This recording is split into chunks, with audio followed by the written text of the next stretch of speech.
ദിലീപ് തെറ്റ് ചെയ്തു എന്ന് പറഞ്ഞ് ഇത് മനുഷ്യൻ്റെ ബ്രെയിനിലേക്ക് രജിസ്റ്റർ ചെയ്യപ്പെടുകയാണ്. കഥകൾ ഇങ്ങനെ പോവുകയാണ്. നമുക്ക് കോടതിയിൽ ഒരാൾ തെറ്റ് ചെയ്തു എന്ന് തെളിയിക്കുവാൻ വേണ്ടി അവിടെ ക്ലിയർ ക്രിസ്റ്റലായി തെളിവ് കൊടുക്കണം.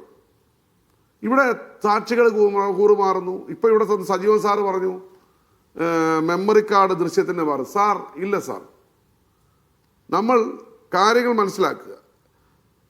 ഇവിടെ കോടതിയുടെ ചെസ്റ്റിലിരുന്ന, അതായത് ട്രഷറിയുടെ ചെസ്റ്റിലിരുന്ന മെമ്മറി കാർഡ് കൈകാര്യം ചെയ്തുകൊണ്ടിരുന്നത് ആരാണ്? അന്വേഷണ ഉദ്യോഗസ്ഥരും പബ്ലിക് പ്രോസിക്യൂട്ടറുമാണ്.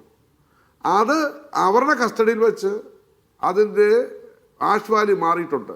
പക്ഷേ ഒരു കാര്യം ദിലീപിന്റെ ആൾക്കാരും അല്ല, കാര്യം മനസ്സിലാക്കുക, അതിൽ മറ്റ് കേസിന്റെ ആശ്വാലിയാണ് മാറിയിരിക്കുന്നത്. മറ്റ് കേസുകൾ അതിലുണ്ടായിരുന്നു. ഈ ദൃശ്യത്തിന്റെ ആശ്വാലി മാറിയിട്ടില്ല. അത് പലരും ഇപ്പോൾ പല ചർച്ചകളിലും തെറ്റിദ്ധരിപ്പിക്കുക. എന്താണ് ഉദ്ദേശം എന്നറിയോ? പൾസർ സുനി എന്ന് പറയുന്ന ആള് ഈ കുറ്റകൃത്യം ചെയ്തത് ദിലീപ് എന്ന് പറയുന്ന ആൾക്ക് ഇതിന്റെ വീഡിയോ കൊടുക്കാനാണ്. ആ വീഡിയോ ദിലീപിനെ കിട്ടി എന്ന് സ്ഥാപിച്ചെടുത്താൽ മോട്ടീവ് കറക്റ്റായി.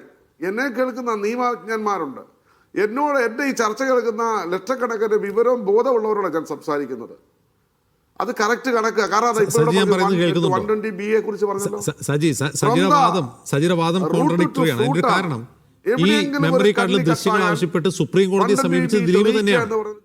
തെളിയിക്കുക എന്ന് പറയുന്നത് ഇത് ഹിമാലയൻ ടാസ്ക് ആണ് സാർ. നിയമജ്ഞർക്കെല്ലാം അറിയാം, ഇത് കേൾക്കുന്ന വിവരവും ബോധമുള്ളവർക്കറിയാം ഞാൻ പറയുന്നത് ശരിയാണോ എന്ന്. ഗൂഢാലോചന തെളിയിക്കുക പാടാണ്.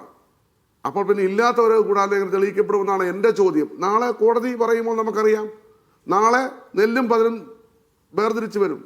നമുക്കറിയാൻ സാധിക്കും ഇതിൽ ആരാണ് പ്രതിയാർ. ഞാൻ വിശ്വസിച്ച കാര്യം എൻ്റെ ബോധവും പറയാനാണ് എന്നെ നിങ്ങൾ വിളിച്ചുകൊണ്ട് ഞാൻ പറഞ്ഞത്. ഇൻ ക്യാമറ പ്രൊസീഡിങ്സ് നടന്ന ഒരു കാര്യത്തെക്കുറിച്ച് എനിക്ക് യാതൊരു ധാരണയില്ല. കാരണം അത് തികച്ചും അബ്സല്യൂട്ട്ലി അത് ഇൻ ക്യാമറ പ്രൊസീഡിങ്സ് ആണ്. അപ്പം ഇവർ എൻ്റെ സംശയങ്ങൾ ഒന്നാമത്തെ അന്വേഷണം 221 സാക്ഷി, രണ്ടാമത്തെ ബാലേന്ദ്രകുമാറിന്. അപ്പോൾ 221 സാക്ഷികളിൽ 221 വരെ വിസ്തരിച്ച് 221ാമത്തെ ആളെ വിസ്തരിക്കുന്ന സമയത്ത് കറക്റ്റ് ടൈമിൽ എൻട്രി ചെയ്യാണ്.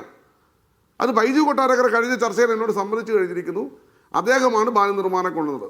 ഏതായാലും ബൈജു കൊട്ടാരക്കര ദിലീപിന് അനുകൂലമായി സംസാരിക്കുന്ന ആളല്ലല്ലോ. അപ്പോൾ ബാലേന്ദ്രകുമാറിനെ കൊണ്ട് എന്തൊക്കെയോ പറയിച്ചു, ഒന്നും പറയിച്ചിട്ടില്ല. ആ ശബ്ദങ്ങളെല്ലാം നമ്മൾ കേട്ടതാ. ആ ശബ്ദങ്ങളെല്ലാം അര മിനിറ്റ് പോയിട്ട് 1 മിനിറ്റുള്ളൊരു ശബ്ദമില്ല. 5 സെക്കൻഡ് 3 സെക്കൻഡ് ഇങ്ങനെ പലതും കട്ട് ചെയ്ത് മിമിക്രിയൊക്കെ വെച്ചുള്ള കാര്യങ്ങളാണ്. അതൊന്നും ഒരു കേസ് തെളിയിക്കാൻ ഉതകുന്ന കാര്യമല്ല. കോടതിയുമായി ബന്ധപ്പെട്ടുള്ള ആർക്കും അറിയാം, പൊതുസമൂഹത്തിന് അറിയുമെന്ന് എനിക്കറിയില്ല. കോടതിയിൽ ഒരിക്കലെങ്കിലും പോയിട്ടുള്ളത് അറിയാം. അപ്പം ക്ലിയറായ പൾസർ സുനി എന്ന് പറയുന്ന വ്യക്തിക്ക് ദിലീപ് പണം കൊടുത്ത് കറക്റ്റാക്കി തെളിയിക്കാൻ പറ്റിയാൽ ദിലീപ് നാളെ അകത്ത് പോകും. എന്ത് സംശയം? പൾസർ സുനി എന്ന് പറയുന്ന ആൾ ദിലീപിൻ്റെ ദൃശ്യം കൊണ്ട് കൊടുത്തിട്ടുണ്ട് എന്ന് തെളിയിക്കാൻ പറ്റിയാൽ ദിലീപ് നാളെ അകത്ത് പോകും. പക്ഷേ തെളിയിക്കണം സാർ. ചാനൽ ചർച്ചകളിൽ കഥകളും ഉപകഥകളും നിങ്ങളുടെ കഥയും വൈകാരികമായ പ്രകടനങ്ങളും പൊതുസമൂഹത്തെ മസ്തിഷ്ക പ്രകടനം നടത്തി ബ്രെയിൻ വാഷ് ചെയ്ത് ഇത് ഇങ്ങനെയാണ് എന്ന് പറഞ്ഞുകൊണ്ട് കഥകളും ഉപകഥകളും വന്ന് വലിയ രീതിയിൽ പറഞ്ഞ് സിനിമയെ വെല്ലുന്ന തിരക്കഥ ചാനലിൽ വന്ന് വായ്വഴി പറഞ്ഞിട്ട് ഒരു കാര്യമില്ല. സജീവൻ സാർ എന്നോട് സമ്മതിക്കുമെന്ന് ഞാൻ കരുതുന്നു ഇക്കാര്യത്തിൽ. ഇതാണ് യാഥാർത്ഥ്യം.